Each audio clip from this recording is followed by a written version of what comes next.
Hi everyone, welcome back to my channel. I'm Bjorn, and if you're new here, I've set up this channel to help you improve your English.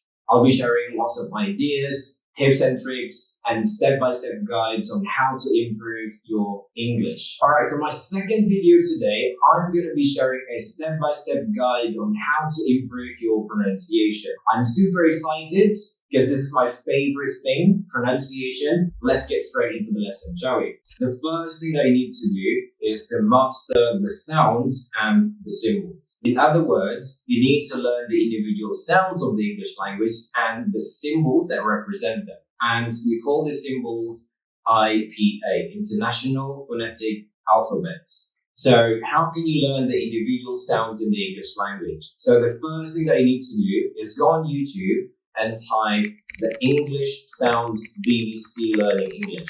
And then you're going to see this. Click it. So if you see here, there's a playlist of every sound that the English language has.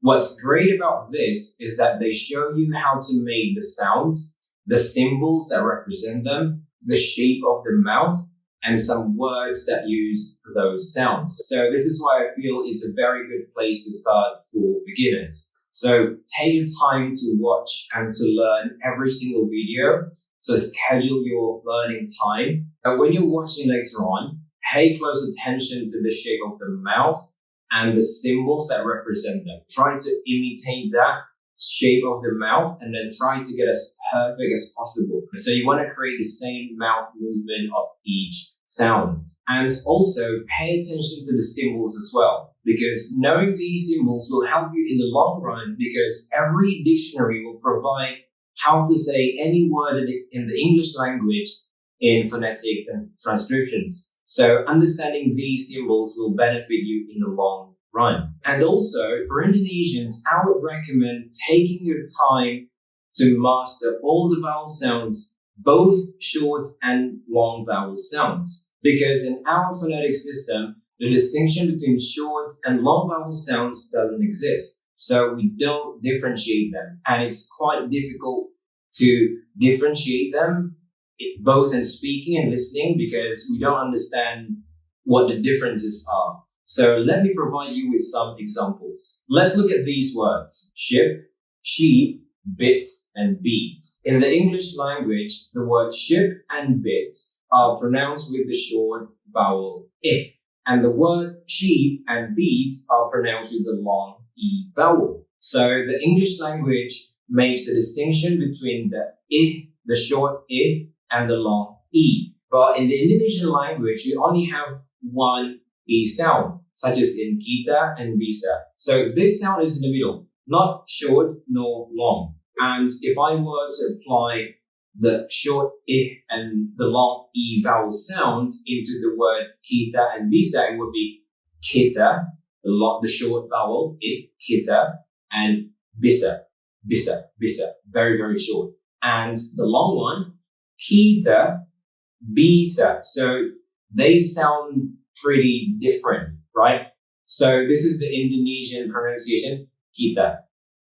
Short, kita. And then long, kita. So we only have the middle one. It's not too long, it's not too short. So we need to learn how to make distinctions between the short I and the long E. And if we reverse the condition, when Indonesians are trying to pronounce these words, sheep, ship, beat, and bit, we always say them with the middle sound. So ship, ship, bit, bit. So there's no difference because we only have one sound in the middle. Not very short, not very long. So we need to learn how to make a short I vowel and then the long E vowel. And if you don't know how to say them correctly, it's going to be quite difficult for you to hear the difference between sheep and ship as well. So not only does it affect your speaking, it also affects your listening as well. So that's why first take your time to learn how to pronounce the short vowel sounds and also the long vowel sounds in the English language. So yeah, tackle the individual sounds first. Take your time to learn all of them. Pay attention to the shape of the mouth, the tongue, the lips, and the mouth movement, everything. Those things are very, very important in order for you to make the correct sound. There are also other vowel differences between our language and the English language that are so vital. I'll definitely discuss them in my future videos. So please comment below saying, yes, I want to master all the English sounds if you want me to discuss them in the future. All right, so let's move on to the second tip. The second tip is to build your muscle memory. So what is muscle memory? So once you've taken the time to learn the IPA symbols that represent each sound of the English language, you'll be able to read symbols like this. You know these symbols represent the words famous and table. But knowing how to read these symbols will only get you so far. The real work involves building muscle memory. So what is muscle memory? So think about building muscle memory like training your brain and muscles together to work on something without even thinking about it. It's like when you ride a bike or tie your shoes, for example. At first, you need to concentrate. You need to pay attention to every single step because it's difficult at first. You don't know how to do every single step. But the more you do it, the better you are. And eventually your brain and muscles will just kind of like do it without even thinking too much about it. It's kind of like you have the system to just do it automatically, right? So muscle memory when it comes to pronunciation is exactly the same. If you practice saying certain sounds in the English language over and over, your mouth and brain will get the hang of them eventually. It becomes so natural that you don't have to think too much about it anymore. It's almost like your own mouth has its own autopilot from making those sounds. Sounds really cool, doesn't it? Yeah. So when you see me now being able to say all of those sounds flawlessly without even thinking too much about them, it's because I've practiced them a lot. When I say a lot, it really means a lot. And now they're just second nature to me. I don't really have to think too much about them. My subconscious takes over and then I just need to think about whatever ideas I have in my mind. And the sounds, they just come out. They're part of my subconscious. So how to build your muscle memory? There are two things that you can do. First, find as many words as possible with the sound that you want to learn. So suppose you want to learn the sound ow. So find as many words as possible that consist the sounds ow, like south, bow, cow, house, now, amount, account, etc. Regularly practice these words. The more words you get, the better. Do the same thing with all the English sounds that you want to master. And over time, you'll develop strong muscle memory to the point where you don't have to think too much about those words when you want to say them. And also, you'll notice patterns later on. What do I mean by that? So, for example, words like cow, bow, now, those words are pronounced with the ow sound. And there are also other words that have the same spelling system, but they're pronounced differently. For example, blow, no, and slow. And these sounds are pronounced with the O sound, even though they are spelled with the letter O and W. Learning this way helps you develop excellent pronunciation because you're focusing on sounds rather than getting misled by the spelling patterns. Sooner or later, you'll get to a point where you can confidently say a sentence like, no, I know now the cow is low. So as you can see, the word no, like I know, and the word now, the spellings are, for me, they're pretty similar. But if you've learned that no, I know, and then now they are pronounced differently, you are not going to be bothered by the spelling anymore. You can just say, no, I know now that the cow is slow. Even though they're spelled the same, you won't be bothered anymore. So remember, muscle memory plays a crucial role here. It's training your mouth and brain to effortlessly execute the correct sounds through repeated and deliberate practice. All right, so the second thing that you can do to build your muscle memory is to find a short passage and read it aloud. So keep it simple. Just do one paragraph. You don't have to find like a long paragraph because it's going to be overwhelming at the beginning. So keep it simple. Find something that is very, very short. And here's what you're going to do. You find a passage and you want to read it out loud. But before you do that, you want to make sure that you know how to pronounce every word correctly. So what you're going to do is that you are going to scan through it first and take a mental note on every word that you don't know how to say them.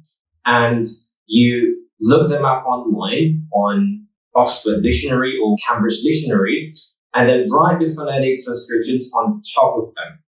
So probably at the beginning, you are going to write like many phonetic transcriptions, but that's fine. It's just to make sure that when you read, you say them correctly, and make sure that you know where to stress as well. And if you look at the phonetic transcriptions, this little apostrophe is where to stress. So the end result is going to be like this. Then you are going to want to read it and start slowly by building up the pace, and then, every time make it a bit faster. By doing this, you'll build up that muscle memory that eventually you'll be able to say them effortlessly. So now I'll try to read the paragraph that I used to read every single day. The head of the jury of the doctoral examinations explained solemnly that I had presented and defended my dissertation very well to earn my doctorate. He then stood up and reached out to shake my hand. He was followed by the other two members of the jury. Next, I received warm congratulations from everyone who attended my defense, including my wife. So now I can pretty much say it effortlessly because I've been practicing a lot how to say them correctly and trying to make sure that you stress the correct syllables, So here, if you can see, I kind of write an apostrophe above the word congratulations or above the syllable rap, congratulations, and I make sure that I stress congratulations. And then I've been practicing it a lot to the point that when I want to say congratulations, the sounds and the stress just come out naturally like that. So trying to practice them every day, and trust me, this will build up your muscle memory. All right, let's dive into the last tip, which is being in the habit of knowing how to say everything. And this is very important because here's the deal. When you encounter a new word, 9 times out of 10, you'll pronounce it wrong. Don't try to guess how to say it because, in my opinion, one of the reasons why you keep mispronouncing something is that when you first encounter it, you say it incorrectly, and that incorrect way of saying it has become the habit of you saying it until now. Check a dictionary every time you come across a new word. Let's take a word, Massachusetts, for example. So let's take a look at this spelling. You might be thinking now, how on earth do I have to pronounce this? That's true, because when we look at the spelling, we are confused. We don't know how to say it. So look it up online and then read the phonetic transcriptions. When you see the phonetic transcriptions, you'll see that it's very, very simple how to say it. And then you'll notice where to stress as well. Massachusetts. So Massachusetts. So the first stress is ma, and then massa, and then chu, the stress, the main stress, Massachusetts. So there you get it. Instead of like trying to guess Massachusetts, like whatever it is that you have in your mind, look it up online and then try to practice it. Give it 5 minutes and try to say it slowly. Massachusetts. So there you go. This is what I want you to do from now. Try to be in the habit of knowing how to say everything. When you try to guess how to say a word, chances are you'll get it wrong. If you keep saying it wrong, your subconscious picks it up, and then you'll keep saying it wrong the entire life until somebody corrects you or you learn how to pronounce it correctly. So always be in the habit of checking everything. I would say this is the habit that has tremendously helped me shape my pronunciation. And I believe you'll benefit greatly if you do the same. So starting from now, when you're reading something and you don't know how to say a word, don't guess it. Look it up online, practice saying it a couple of times, and jot down the phonetic transcriptions on a notebook. Okay, so this is my old notebook that full with every word that back then I didn't know how to say them. So when I was reading something back then, whenever I found a new word that I didn't know how to say it, I would look it up online and I would practice saying it a couple of times until I got it right. And then I would spend a couple of seconds to write on my notebook how to say it. And later on, before I went to bed or in the morning, I would revise by saying them again. I would do this for about 15 minutes. And yeah, by being in the habit of knowing how to say everything from the beginning, it has helped me a lot when it comes to my pronunciation. So yeah, don't worry too much about it at the beginning. You might think that, oh, I will forget it again and again. No, you'll remember it. Your brain will remember it as long as you do it regularly. So that's the last tip. Be in the habit of knowing how to say everything right from the very beginning. So those are the things that you can do to improve your pronunciation. And if you found this video helpful, do me a favor, like, subscribe, and leave a comment about anything that you'd like me to make a video about in the future. Share this video and this channel to as many of your friends as possible who are learning English. That will be a great help, and that will help this channel grow. All right, I hope you enjoyed this video. Until next time, bye. See you.